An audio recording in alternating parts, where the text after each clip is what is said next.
Quatro. 4? Dalawa.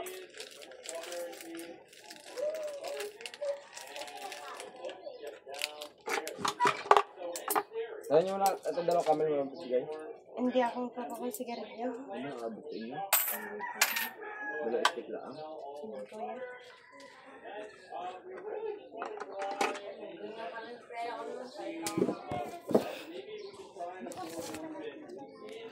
Tapos si 8 lang guys ha, nagpatalastas tayo gawa ng may bumibili tapos tumutang pa ng sigarilyo.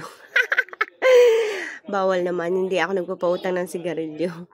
Yan, Mr. Pak. Ito, oh, hindi ko pa yan na subscribe. Si Ratmay. Yan. O yan, si Abner Orieta. O, ang dami ko pa palang hindi na-resbakan. So, yun. Tapos, i-click mo lang siya. O, tulad yan, ito. O, yan. Tapos, wala siyang video. So, ibig sabihin, hindi siya nagbo-vlog. So, makikita mo lang yun. Kaso, ang ginagawa ko lang, pag ganun, sinusubscribe ko para hindi siya nakapila sa unsubscribe. So, hanap tayo ng nagbo-vlog talaga. Yan. Try natin si Ratmat. O, ito. At kunti pa lang ang kanyang bahay. Ay, nako. Kukunti din ang kanyang video. Bakit playlist pa?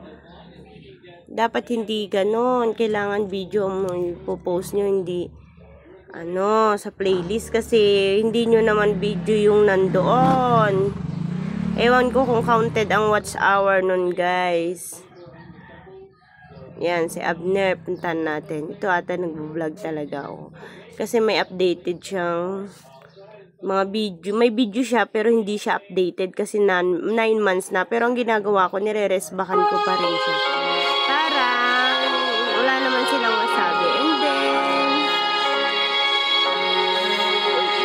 And then, ang gawin nyo guys, ay panoorin nyo siya ng 2 minutes para hindi kayo ma-detect ni Lolo. Diba?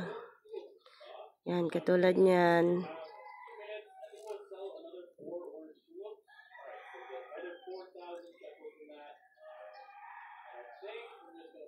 Mga 3 comment ang gawin ninyo.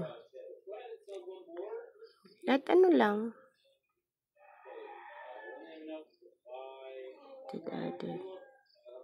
Yan, nag-ano na ako. Ko-comment pa ako ng isa.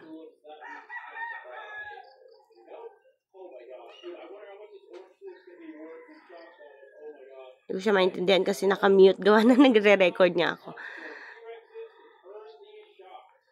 Oh, yun. Yan lang, guys. Tapos, papanoorin ko lang yan siya ng hanggang 2 minutes. Pag may 2 minutes yung kanyang video, tapusin mo na lang para maganda. Dikit na dikit ba. Yun lang. Salamat sa inyong pag-watch.